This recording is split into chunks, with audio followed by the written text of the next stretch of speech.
Bien, la primera pregunta de David, que pregunta, ¿puede pagar un momento el micrófono, profesor, que si no se acopla? Sí. ¿De qué manera una economía puramente socialista desarrolla mejor la fuerza? Repito, ¿de qué manera una economía puramente socialista desarrolla mejor las fuerzas productivas que una economía capitalista? ¿Es posible que en una economía mixta con cierto libre mercado como la China sea superior a...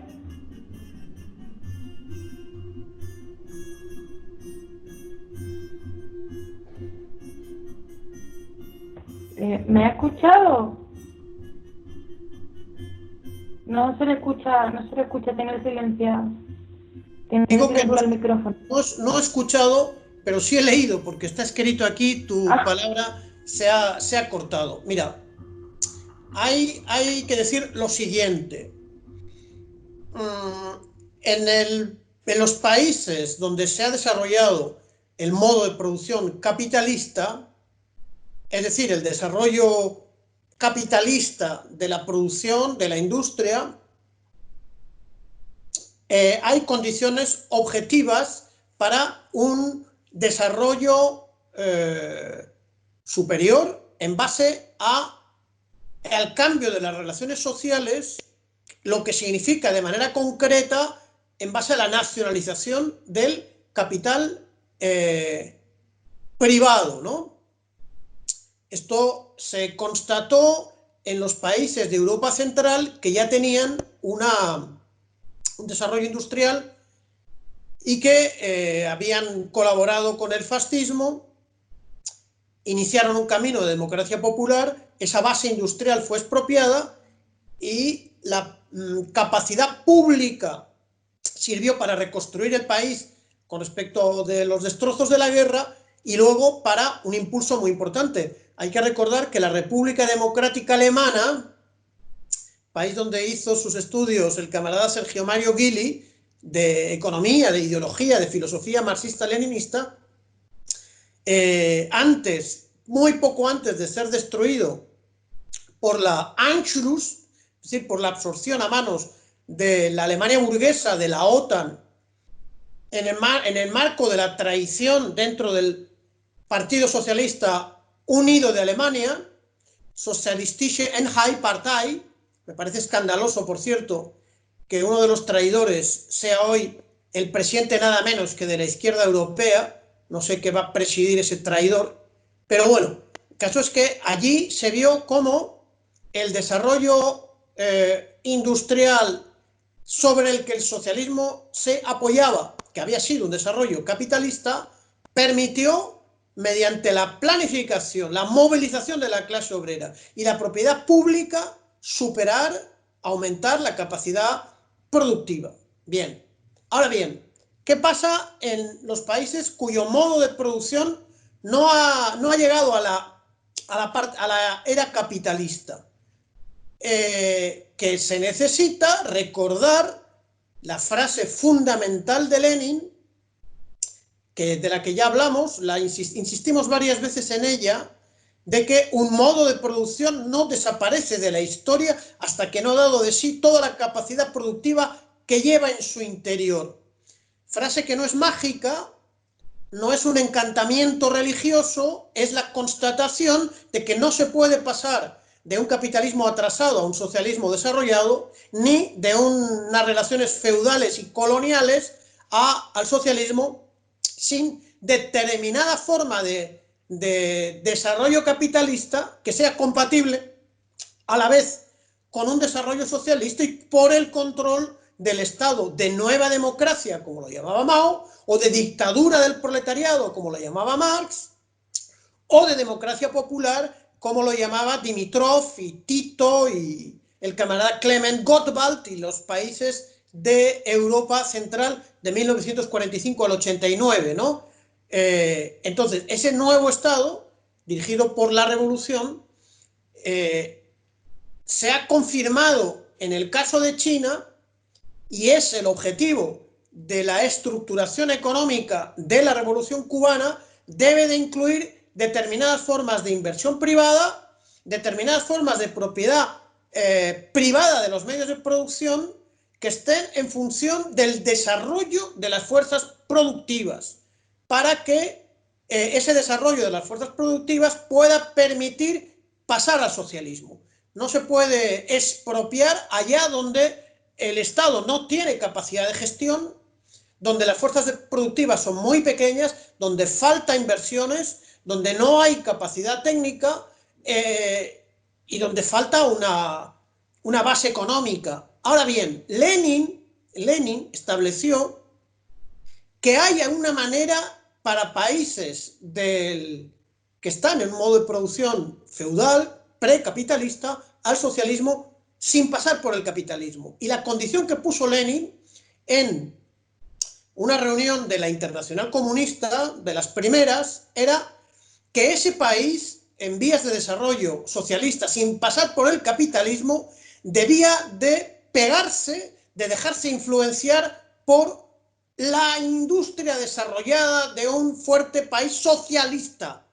Eso significa que China vio acelerada su desarrollo económico cuando la Unión Soviética le construyó la base industrial pesada que ha servido para que el país, a partir del año 78, iniciase un proceso de reforma, pero que tiene como base la industria socialista pesada construida por la Unión Soviética. Y la Unión Soviética y la Rusia socialista industrializada permitió avanzar al socialismo sin pasar por el capitalismo a las repúblicas soviéticas socialistas que venían de una etapa pastoril, precapitalista, semifeudal y feudal de lo que hoy es Uzbekistán, Kazajstán, Tayikistán, Turkmenistán y Kirguistán, que se convirtieron en repúblicas socialistas sin pasar por el capitalismo, porque se cumplió exactamente lo que había previsto Lenin en 1920, pero sin la influencia de ese Estado socialista muy desarrollado, todo intento de ir rápidamente al socialismo fracasará de una manera completa, como se demostró en los países africanos descolonizados en los años 60, como se ha demostrado en la República Bolivariana, donde ir inmediatamente al socialismo sin dotarse de una base científica basada en materialismo histórico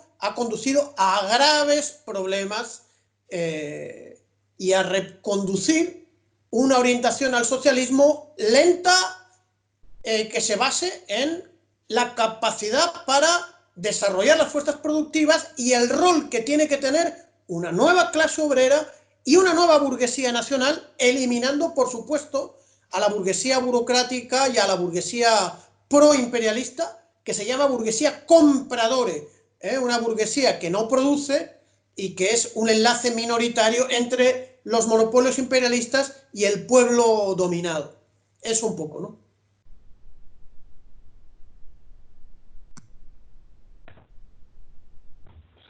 El compañero Ramilesca pregunta: ¿qué dijo Lenin acerca del paso a la economía planificada en base a planes quinquenales?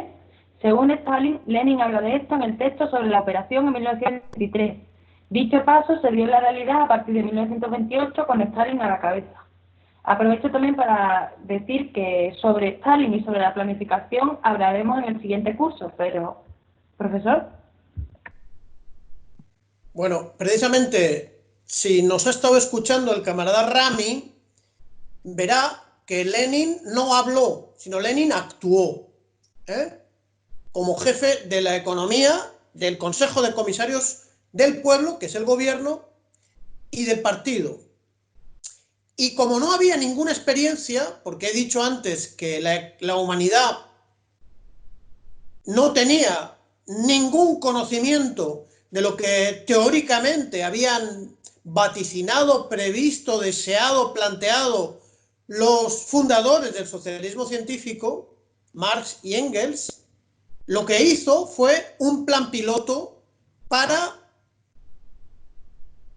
idear, llevar a la práctica, inventar, diseñar cómo iba a ser la planificación general del país, la industrialización planificada del país, de una manera democrática, participativa, científica, con objetivos claros, con un tiempo claro, con unos recursos claros.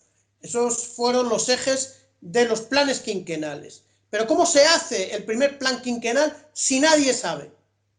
Lo que hizo Lenin en vida es el plan electrificador.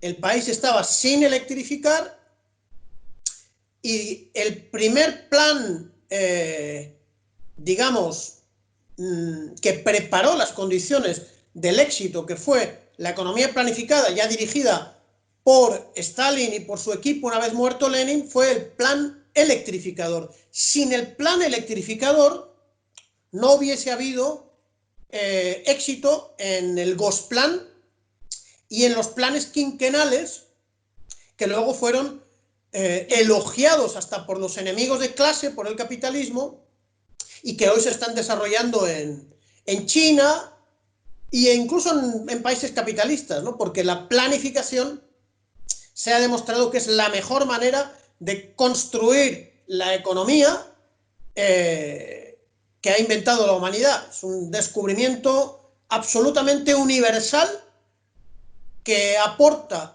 en teoría el socialismo científico y en la práctica el socialismo real.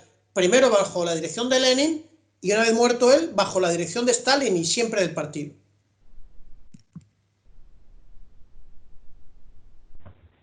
David A. Pregunta, ¿es cierto que los éxitos económicos y científicos técnicos de la URSS tuvieron repercusiones en los países capitalistas? Me refiero a las políticas económicas socialdemócratas de los años 30 a los 70 y también a la adopción de herramientas de planificación económica, por ejemplo, en la República de Francia tras la Segunda Guerra Mundial. Bueno, fijaros que el año 1929-30, cuando el capitalismo más desarrollado, Estados Unidos, Europa Occidental, cae en el periodo de la recesión, la profunda crisis económica, en ese momento la economía que crecía aceleradamente era la soviética gracias a los planes centralizados, democráticos de industrialización del país. Claro, esto no pasó desapercibido por los capitalistas y hay que leer las obras de un especialista en la Unión Soviética, un especialista inglés, que se llama Edward H. Carr, C-A-R-R, que recoge el asombro, el elogio, los aplausos, la sorpresa, la estupefacción de los capitalistas norteamericanos, incluso los dirigentes sindicales y obreros, ante los éxitos enormes de la planificación, de la industrialización planificada.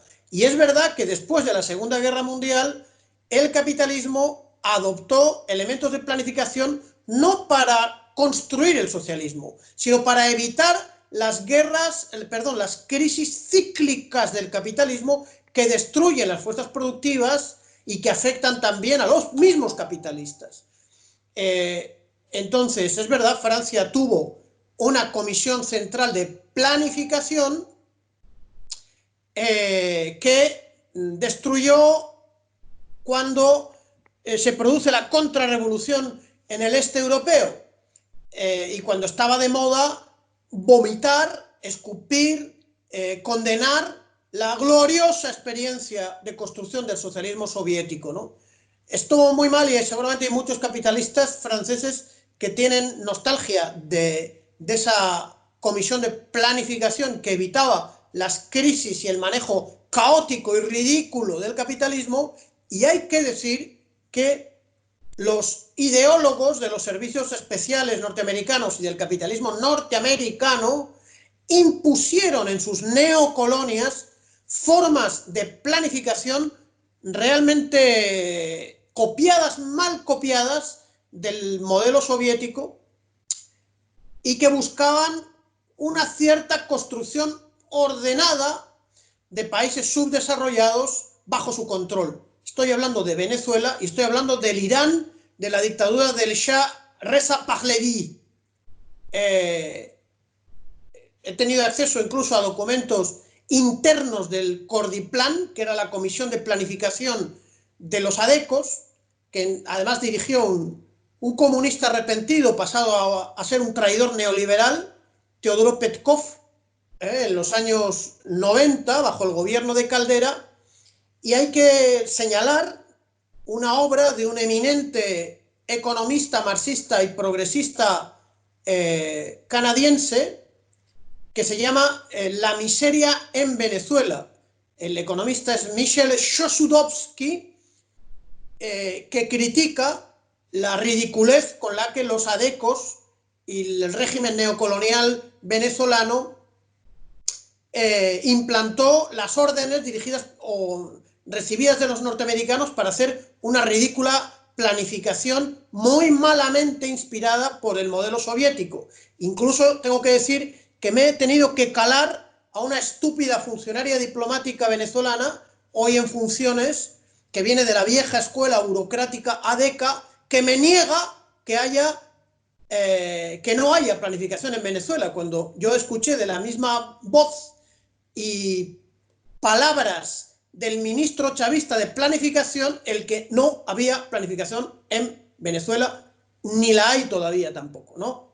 Pero quiero decir que el Shah Reza Pahlavi también implantó planes quinquenales y los países que hicieron sus revoluciones, Argelia, socialista con el presidente grande Ouari Boumediene, también implantaron el modelo exitoso de los planes quinquenales, por decir algunos ejemplos.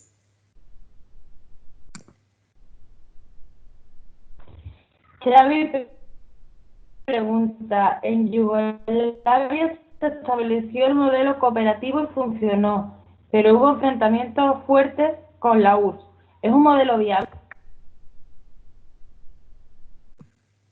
Mira, hubo una crisis entre el Partido Comunista de Yugoslavia y el Partido Comunista de la Unión Soviética el año 1948, una crisis bien lamentable, que yo creo que tenía que haberse resuelto de otra manera, que terminó con insultos.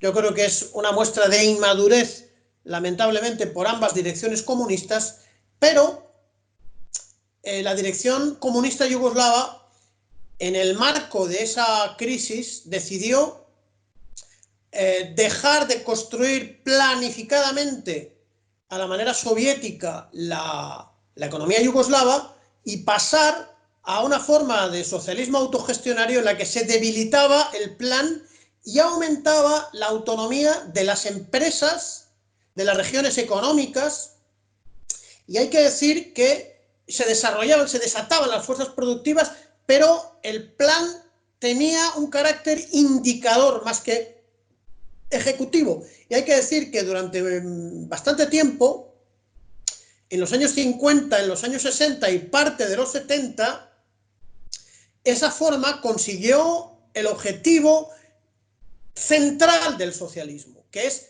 desarrollar las fuerzas productivas. Hay que recordar que las repúblicas yugoslavas venían de una guerra destructiva, pero además las repúblicas del sur venían de haber sido provincia otomana con un nulo desarrollo de las fuerzas productivas, y en el norte pues lo mismo, ¿no?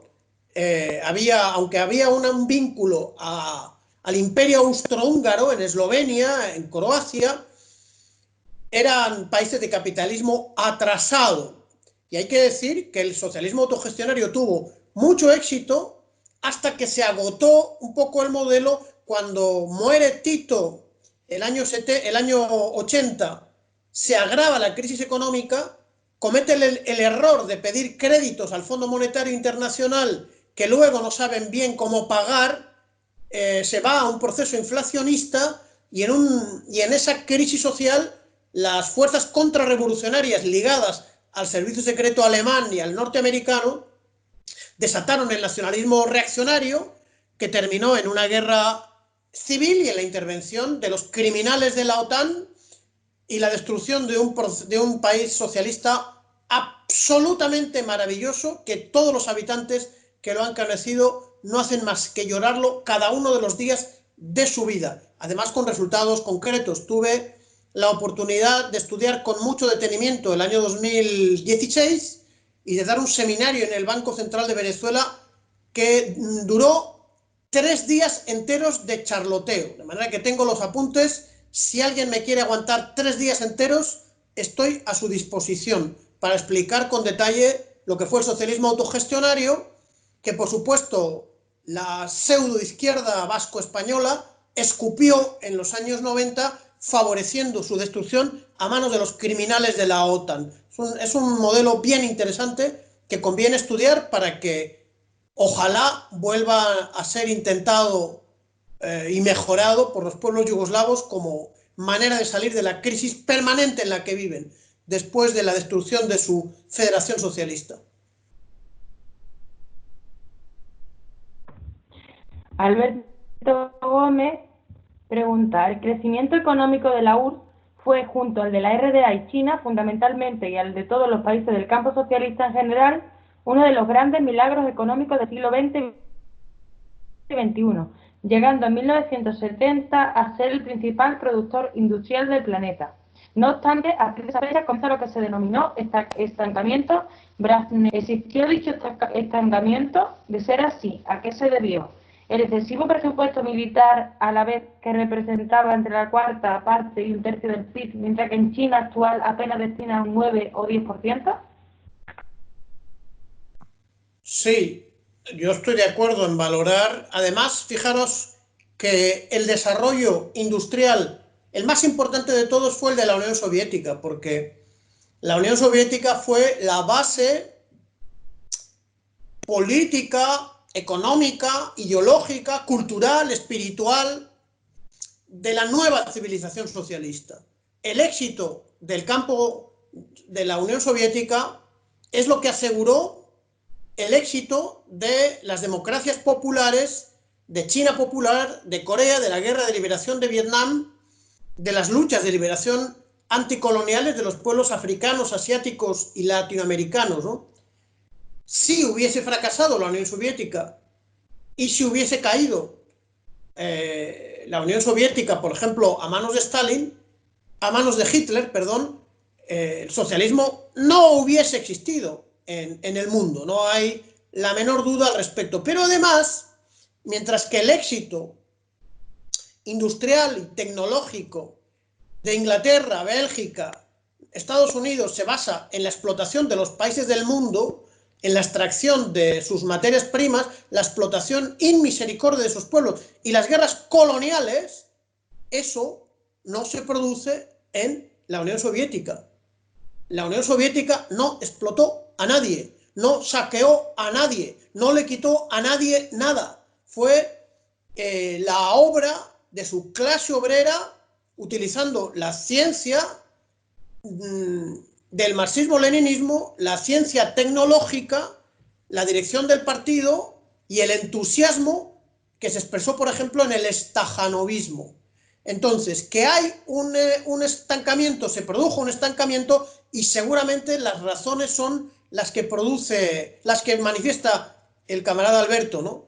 La carrera de armamentos agotó a la Unión Soviética, como agotó a la Unión Soviética también el esfuerzo generoso, ilimitado, entusiasta, masivo que dio a los procesos de liberación nacional, a las revoluciones populares en todo el mundo. Y hay un momento en que las fuerzas y los recursos se estancaron. Lo que no hubiese sido imposible es superar esas crisis si en la dirección política no se hubiese instalado un grupo de traidores, pero que hubo un estancamiento, no hay duda, que se hubiese podido superar con una dirección revolucionaria y bolchevique, no hay la menor duda tampoco, ¿no?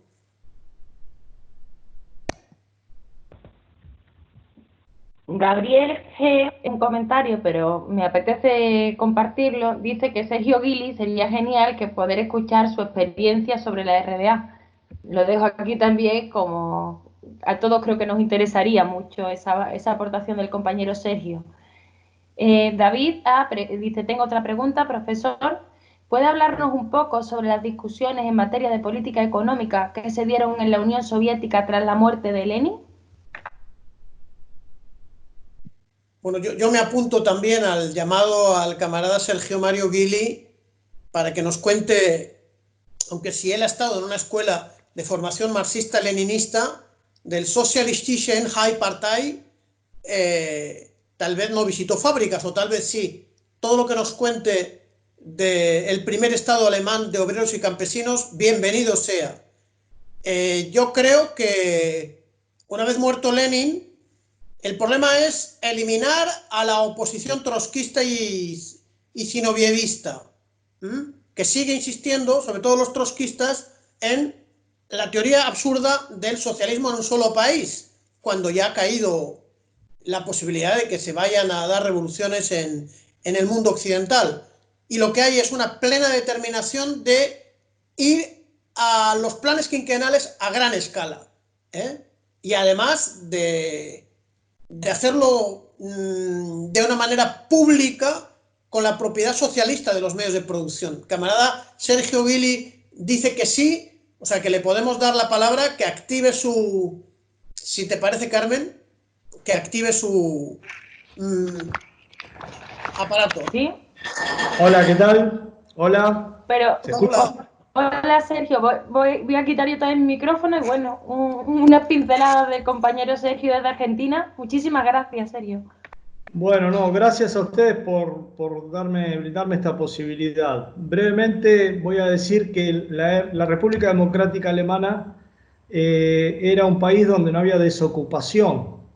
No había desocupación. No, yo no vi un solo niño en la calle, no vi una sola persona viviendo en una vivienda precaria, donde todos los niños tenían su ropita, su escuela, cada escuela primaria tenía su grupo de pioneros, los Pionía, que estaban apadrinados por una fábrica. En cada fábrica, los obreros, al ser los dueños del Estado, terminaban su trabajo y se juntaban a tomar una cervecita, porque era su empresa, y eso se los quitó el capitalismo, y es una de las cosas que más se extrañan.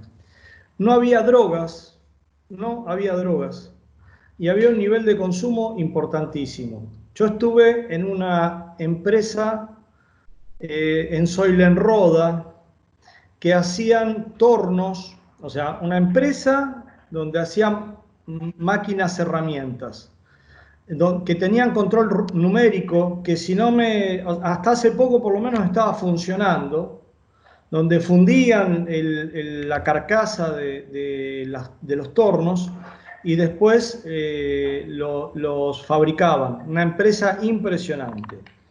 Después había cierta concepción del consumo donde se trataba de evitar el consumismo, pero a veces por detrás de las capacidades de asimilación de la propia gente. Y gran parte de la propaganda política que hacía el capitalismo tenía que ver con ese consumismo.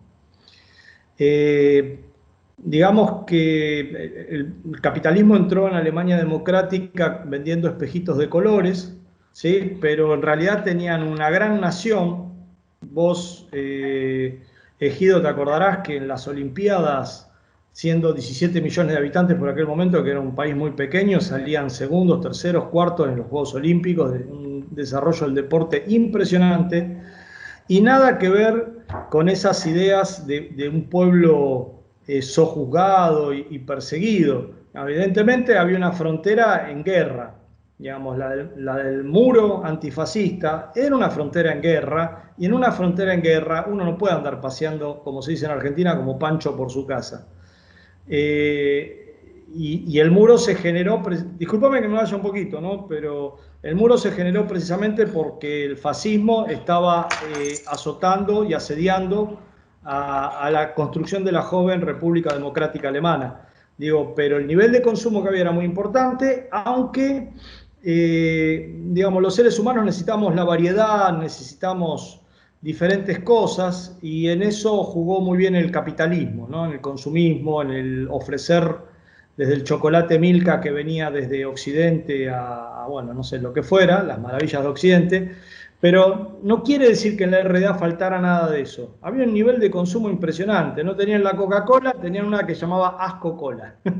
No tenían los cigarrillos de Occidente, tenían los cigarrillos que se llamaban Caro, digamos, pero tenían absolutamente todo. Digo, y las empresas funcionaban, tenían el pueblo alemán tiene una cultura del trabajo y una disciplina absoluta, es admirable del pueblo alemán esto, y esto lo mantenían en el socialismo sin mediar, digamos, ningún tipo de búsqueda de ganancias. Por ejemplo, tenían granjas colectivas donde cada granja hacía su emulación socialista con otra granja, ¿sí? Entonces lo que hacían organizaban baremos para que las cualificaciones de ambas granjas fueran equitativas. Si una tenía una mejor máquina, bueno, le ponían un hándicap a la que tenía peor máquina, para que la emulación nadie corriera con ventaja. Es decir, un sistema tremendamente organizado de empresas que tenían conglomerados de empresas y que funcionaban, como vos bien decías, con una planificación, no sin quejas, ¿no? Porque quien piense que en el socialismo no había quejas, las redes de la contrarrevolución están actuando constantemente en las calles, en todos los lugares, te ibas a encontrar con alguien que iba a estar agitando contra el socialismo, pero era un pueblo feliz, un pueblo que no estaba asediado como estamos nosotros, por el acicate constante de que nos van a despedir, de la crisis que va a venir mañana y todo ese tipo de cosas. Era un pueblo que retozaba feliz en la construcción social de un enorme país. Un detalle, por ejemplo, los estudiantes universitarios tenían 60 días de poder faltar al trabajo para estudiar de acuerdo a lo que quisieran estudiar. O sea, eso da unas breves pinceladas de lo que eran algunas cuestiones, métodos productivos que habían en la República Democrática Alemana, camarada. ¿Tienes alguna explicación sobre lo que llamaban los combinados industriales y agroindustriales? Sí, efectivamente el gerenciamiento empresarial creo que en la República Democrática Alemana era muy bueno, digamos. Tenemos que tener en cuenta que el nivel de fierro, ¿no? La composición orgánica del capital no era tan poderosa como era en Occidente, ¿sí? Y los conglomerados funcionaban muy bien y practicaban la emulación, ¿sí? Y practicaban la emulación entre conglomerados, es decir, había empresas, esas unidades productivas formaban parte de un conglomerado, ¿sí? Y estaba el responsable de cada empresa y el responsable de conglomerado, donde muchas veces, como vos contás en el caso de China, en ese excelente libro que es El pájaro en la jaula, hacían lo mismo que después hicieron en China, que es el tema de que el dueño de la empresa pasaba a ser el gerente de la empresa socialista, el administrador de la empresa socialista, donde se le iba pagando la empresa y en general, bueno, se le garantizaba el mercado interno que era fuerte, que era poderoso, socialista, ¿no? Y ese sistema funcionaba relativamente bastante bien, bastante bien. Lo que yo hoy veo es que la necesidad de la mano de ciertos sectores privados, de privatizar ciertos sectores, es fundamental para dinamizar la economía. Por ejemplo, te doy un ejemplo.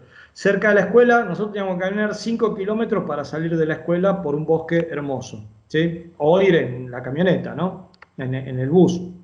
Y afuera había un pueblo que se llamaba Banlitz, donde había el que vendía, el que tenía el almacén de ramos generales, era privado. Entonces todo el mundo iba ahí porque ese privado conseguía cosas que en los almacenes estatales no se conseguían, ¿sí? Entonces yo creo que los chinos han llegado a un equilibrio práctico muy importante, es decir, tener un sector privado que dinamice la economía y tener un sector público poderoso que le dé la fuerza al pueblo para que ese sector privado no se le vaya de las manos. Un ejemplo de ello es que a veces había empresas que eran deficitarias y se generaba un gran conflicto porque los sectores, las dirigencias medias del partido no querían tener competencia y no querían que le cierren las empresas y por ahí objetivamente había que cerrarlas, pero no se hacía porque iba a generar un caos entre la gente, etcétera, etcétera. Y eso también abonó a que progresivamente en la competencia impiadosa con el capitalismo, la producción socialista fuera perdiendo terreno, ¿no? Entonces, los cuadros del partido tienen que estar muy ceñidos a las cuestiones centrales de la organización del país y tenemos que dejar un poco la producción privada, un poco, las palancas centrales tienen que ser estatales. Mi humilde opinión y mi visión de la experiencia del RDA. Dejársela a veces a privados. Pero diciendo esto también digo lo contrario, que lo inmensamente maravilloso de la RDA era que funcionaba pero muy bien sin tener casi ni una gota de mano de capital privado ahí y de interés privado movilizándose, ¿no? No sé si más o menos apunto a lo que estaban planteando. Te agradezco mucho y espero que tu testimonio haya gustado mucho a los cursantes, ¿no? Testimonio de primera mano. Bueno, muchas gracias. De hecho, ya para próximos cursos podríamos trabajar también la cuestión de la RDA, aprovechando también esta alianza que tenemos con la Escuela Latinoamericana de Formación Hombre Nuevo, Mujer Nueva. Y muchas gracias, Sergio, y vamos a continuar con las preguntas Bueno, que has dejado los para ponentes. cuando quieras, le muestro mis diapositivas joven y con pelo largo. Estaremos deseando verlas. Bien, seguimos. Alberto Gómez pregunta, tengo entendido que originalmente el plan leninista no era nacionalizar toda la economía, sino solo los sectores estratégicos y las empresas de aquellos burgueses que se opusieran al poder soviético. Pero sospechosamente casi el 100% de los empresarios no reconocieron la legalidad soviética y ésta se vio obligada a incautarse de sus propiedades. ¿Es así? Durante nuestra guerra nacional revolucionaria pasó algo similar, ¿no? Vamos a ver, la economía soviética en sus primeros años, desde el punto de vista de la propiedad, pasó por 3 etapas de una manera bastante rápida. En las condiciones de hambruna derivada de la guerra y de la intervención extranjera, el Estado asumió una cosa que se llamaba el comunismo de guerra, es decir, la intervención de los almacenes, de los graneros, de los comercios y de la producción, pero por un tiempo breve para tratar de alimentar en lo básico a la población y evitar que muriese de hambre.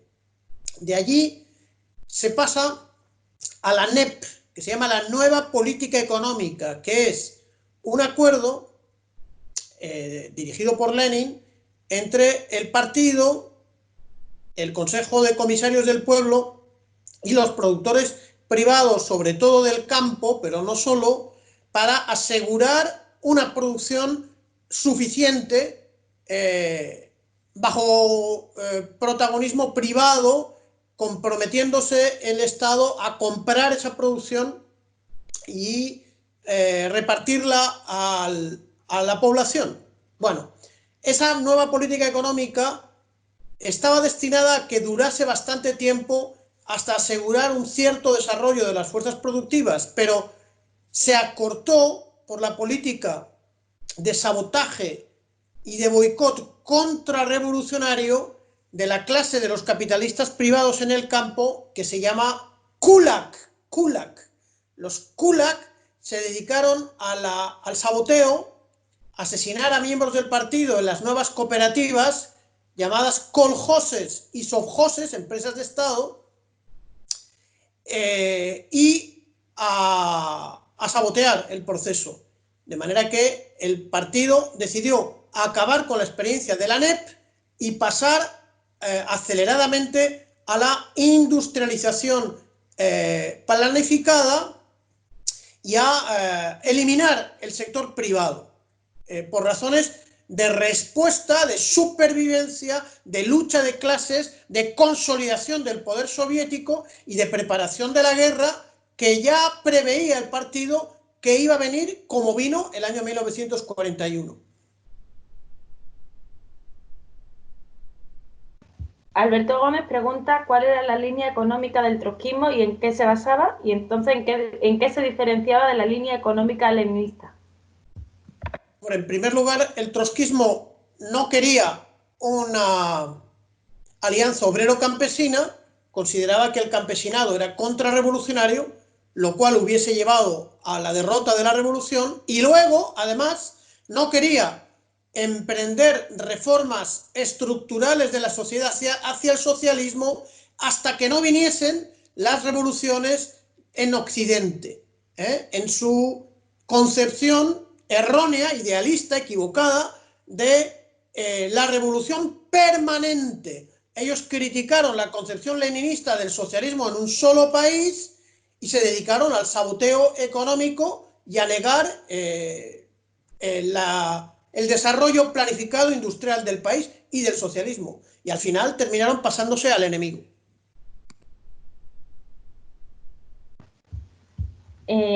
Ignacio de Chile, pregunta, ¿qué lecciones se pueden sacar acerca de la caída de la URSS?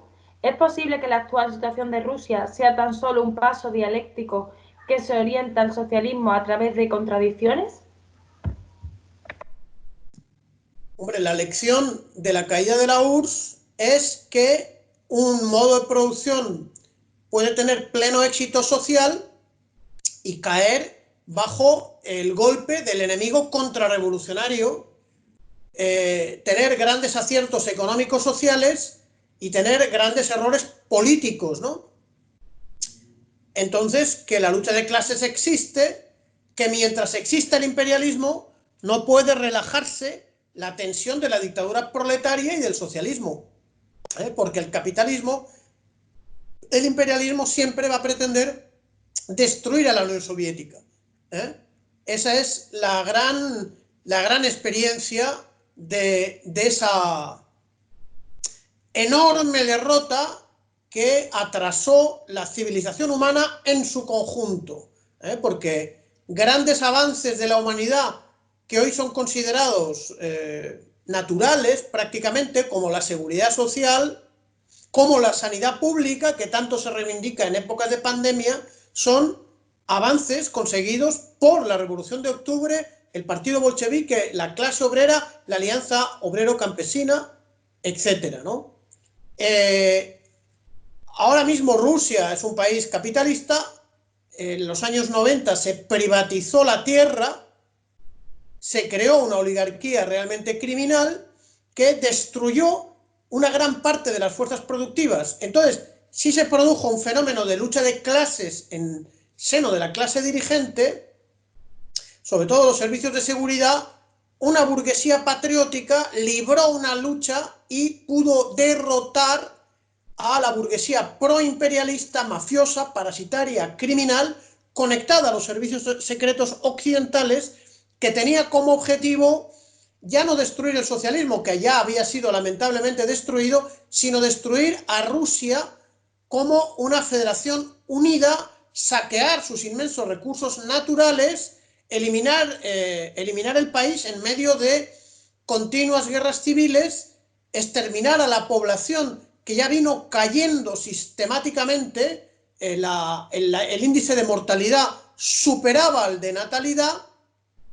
Entonces, sectores patrióticos se aliaron con la clase trabajadora y, como digo, con un sector de burguesía nacionalista, y de ahí viene el régimen antiimperialista actual, que en política exterior cuenta con el apoyo de todo el pueblo, también de los comunistas, pero en el interior es un sistema desigual e injusto, aunque la base económica sobre la que reposa son los avances industriales, tecnológicos, culturales, morales, de 75 años de gloriosa construcción socialista, hasta el punto de que el principal arquitecto del Brasil, Oscar Niemeyer, un arquitecto de fama mundial, dijo que cuando veo a la Unión Soviética veo 75 años de gloria.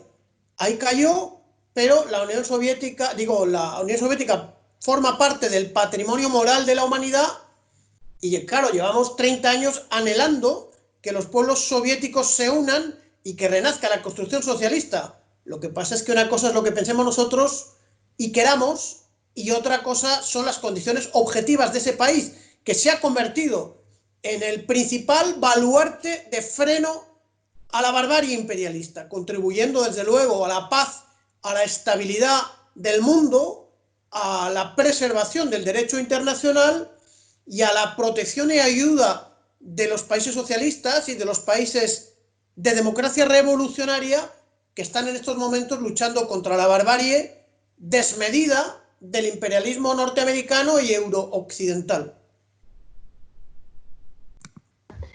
Rami Lepka hace un comentario y recomienda la entrevista de H.G. Wells a Stalin hablando del New Deal y comparándolo con la URSS. No sé si alguien puede buscarlo, lo comparte también en los comentarios si es que está en internet y ya está. Y después David pregunta, ¿es ahora más posible que nunca una política económica planificada, exitosa, gracias a los avances técnicos, científicos, por ejemplo, en la computación informática? La respuesta es que sí, la respuesta es más que sí. Hay una obra muy importante que se llama El derecho a decidir, cuyo prólogo es de un profesor de la Universidad del País Vasco que se llama Joaquín Arriola y que está formada por varios artículos de varios académicos marxistas norteamericanos que demuestran con hechos que los avances enormes en informática y en telemática hacen técnicamente mucho más viable que en los años 30 y 40 la construcción planificada del socialismo en el mundo. El derecho a decidir, editorial El Viejo Topo, prólogo del profesor Joaquín Arriola. Bueno, esto no tiene a lo mejor por qué saberlo el profesor, pero Martín pregunta que cuál es el nombre del libro en el que Edward H.K. recoge la opinión de los capitalistas norteamericanos sobre los logros de la planificación soviética, si recuerda el título.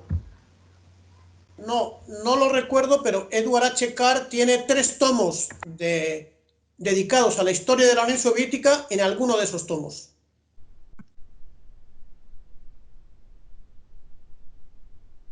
Alberto Gómez pregunta, creo que Ceausescu también pidió dinero prestado al FMI y precisamente en 1989 terminaban de devolver el dinero tras muchos sacrificios, ¿es así? Sí, lo que pasa es que en la Rumanía socialista se produjo el freno a la crisis de inflación que sufrió la República Socialista Federativa de Yugoslavia. Es decir, la República Socialista de Rumanía, dirigida por el Partido Comunista Rumano y Ceausescu, asumió una construcción económica industrial diversificada que desarrolló mucho las fuerzas productivas y que además acabó con la deuda que había contraído con el Fondo Monetario Internacional, dejando un país muy desarrollado. Cuando vino la contrarrevolución, todo ese desarrollo se vino abajo, las empresas se privatizaron y se cerraron y la mayoría de la población tuvo que emigrar, las mujeres a prostituirse en los burdeles europeos y los hombres a trabajar en lo que fuese en los países capitalistas.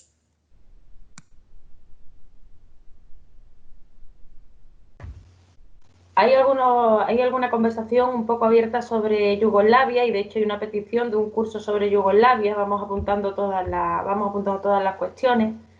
Y ahora Alberto Gómez dice, en Málaga tenemos viviendo muchos rusos, trabajadores, no mafiosos, también de los otros supongo, bueno, es broma, y he tenido la suerte de hablar con muchos de ellos.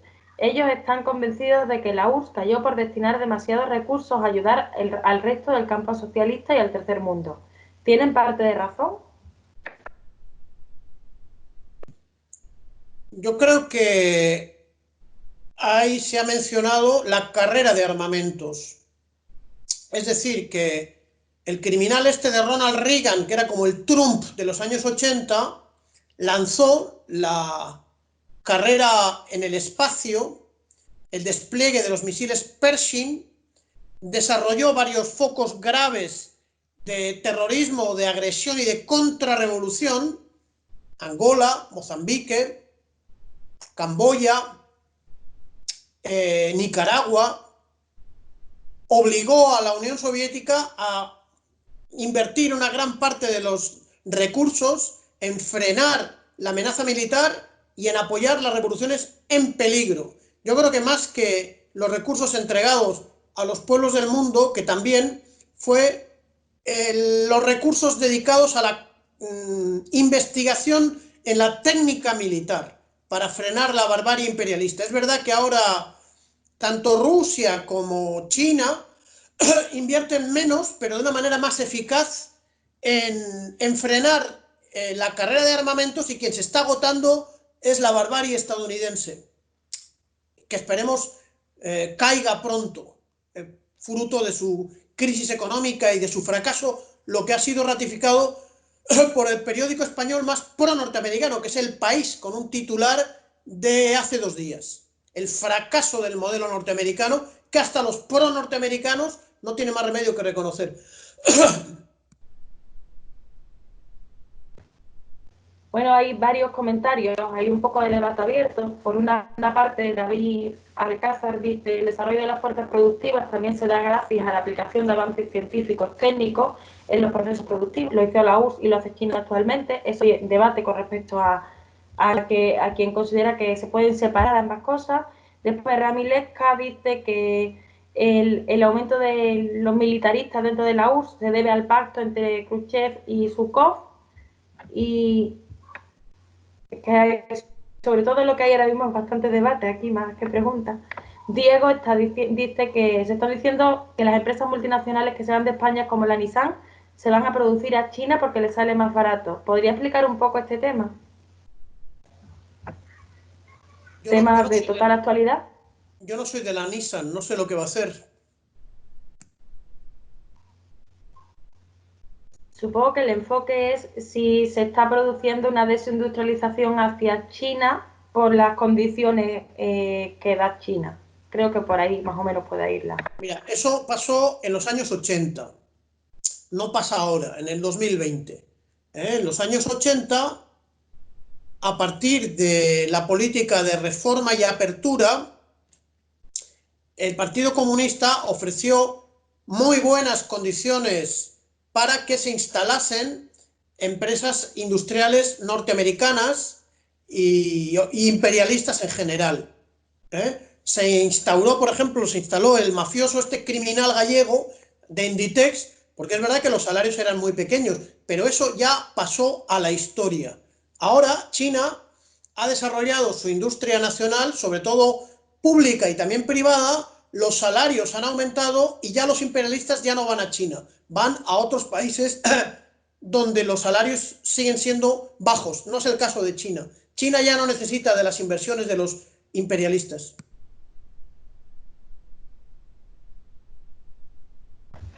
Sigue habiendo más comentarios, más debate. Se está hablando también, se ha publicado la entrevista que hacían mención antes, la entrevista que hicieron a Stalin. Y bueno, sí, una pregunta, Alberto Gómez, volvemos al tema de la RDA, que ya había comentado el compañero Sergio. Dice: ¿cómo funcionaban en el campo socialista y especialmente en la RDA las brigadas de trabajo? No lo sé, realmente no lo sé. Creo que de todas formas, como hay varias personas que también, a raíz del comentario del compañero, han hecho la petición de profundizar sobre la RDA, también sobre Yugoslavia. Los distintos procesos revolucionarios los iremos trabajando y efectivamente hablaremos detalladamente de todas esas cuestiones desde una forma concreta, un análisis concreto de esas realidades concretas en un momento determinado. A ver si hay alguna pregunta, porque de momento parece que son más bien comentarios. Bueno, sí, Alberto dice: me da la impresión de que en los países socialistas tienden a tener la moneda devaluada para poder exportar con más facilidad. ¿Es así? Eso es una teoría que no tiene ninguna realidad.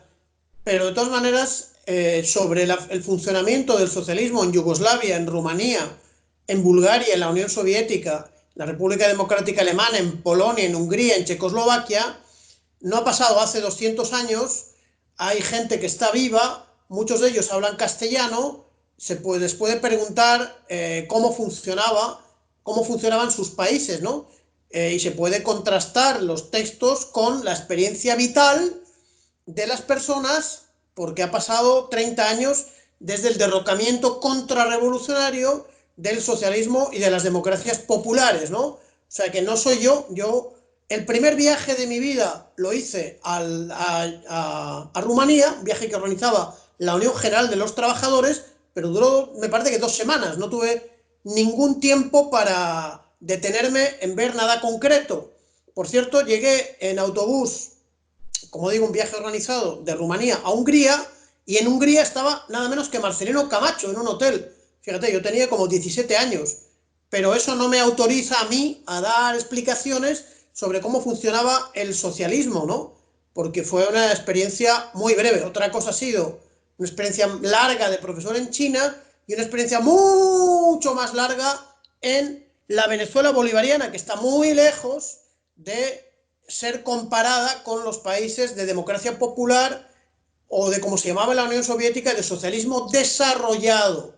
Entonces está muy bien aprender de los aciertos y de los errores, de preguntar a los trabajadores, sabiendo también que hay contrarrevolucionarios en aquella época, también en esta, y de poder con eso estimular a los pueblos españoles y a los pueblos latinoamericanos en la necesidad y en el objetivo estratégico de tomar el poder político, de derrocar el capitalismo. En España está muy claro, es una necesidad, y de pasarse a la construcción planificada de una sociedad socialista en una república popular y federal, que tiene que aprender de los aciertos, por ejemplo, de Yugoslavia, desde el punto de vista nacional, del desarrollo de las fuerzas productivas, etc. Está muy bien que se ponga eso encima de la mesa, porque nunca se pone encima de la mesa, siempre hay elecciones y otros objetivos que evacúan la necesidad de hablar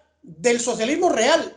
El socialismo real no es ni la utopía, y ya está bien de que el utopismo sea considerado algo positivo, fue real, llevó la felicidad a esos pueblos, sabiendo también que el error, el desacierto, forma parte de la construcción humana. No hay paraísos. El paraíso es una elucubración de las viejas religiones, los cielos, la perfección, Dios, los ángeles, los angelitos. Esto forma parte del anhelo del ser humano por evitar los dolores inmensos de estar vivo en una sociedad violenta, brutal, como son las sociedades de clase. Bueno, Alberto Gómez decía, la pregunta sobre las brigadas de trabajo es porque muchas veces se acusa al socialismo de no ser democrático en el plano productivo. Cosa graciosa para los que trabajamos en la industria en un país capitalista, que trabajamos con miedo y vigilados por cámaras de televisión, cuando había instrumentos organizativos como las brigadas de trabajo, que eran organismos de la clase obrera para participar y decidir sobre la producción sin caer en corporativismo ni fraccionalismo, ya que la producción es social. Pero llevo años buscando datos y no encuentro datos concretos, pues también es un tema del que debemos investigar y está interesante. Pues Milesca pregunta que cuándo empieza el siguiente curso y saber si teníamos ya alguna fecha estimada. Como parece que no hay más preguntas, o no sé, parece que no hay más preguntas, pues si quiere el profesor, en los 10 minutos que quedan, podríamos hablar un poco sobre el siguiente curso que estamos preparando sobre cámara de Stalin. Bueno, yo creo que se trata, la discusión que hemos tenido hablaba de que en mediados de junio empezar el curso sobre Stalin, que es la construcción del socialismo real, porque Lenin lamentablemente tuvo muy poco tiempo de vida para dirigirlo política, económica, cultural, ideológicamente, ¿no? Entonces ya pondremos la fecha, estar pendientes y, bueno, pues si estáis de acuerdo, iremos para adelante con ese curso sobre la obra magna de Stalin, del partido bolchevique, de la Unión Soviética, y yo creo que nada más, ¿no? No tenemos respuesta para todos, iremos construyendo las respuestas entre todos y planteando líneas de investigación. Yo creo que es necesario formar cuadros, enamorar a la gente de la experiencia socialista, que ya no es una realidad teórica, que es lo que le gusta a la burguesía, ¿no? Sobre todo la burguesía académica y universitaria. Hablar bien de Marx y escupir sobre la experiencia socialista. La experiencia socialista triunfó plenamente, pero en muchos países fue derrotada. Hay una cosa entre la derrota y el fracaso, ¿eh? Uno, aunque tenga la razón, puede ser derrotado en determinadas condiciones históricas, pero ya sabemos que la dialéctica de la historia es larga, ya sabemos que el capitalismo no tiene soluciones que ofrecer a la humanidad, pero el socialismo y el marxismo-leninismo tiene muchas soluciones teóricas y prácticas además. La ventaja es que desde 1917 ya estamos hablando de una experiencia práctica y concreta, ¿no? Que lo que tiene que hacer es armar ideológica y políticamente a la clase obrera de los países imperialistas y a los pueblos de los países sometidos a dominio colonial del tercer mundo, colonial y semicolonial del tercer mundo. Si no formamos cuadros, nunca conseguiremos ningún objetivo político y dentro de 30 años nos estaremos lamentando. Hay que pasar a la investigación a escala y a la formación de cuadros que tiene que convertirse en organizaciones políticas de vanguardia. No estamos aquí tampoco para una tarea meramente académica e intelectual. Estamos para cambiar la sociedad, para liberar la humanidad. Para eso estamos.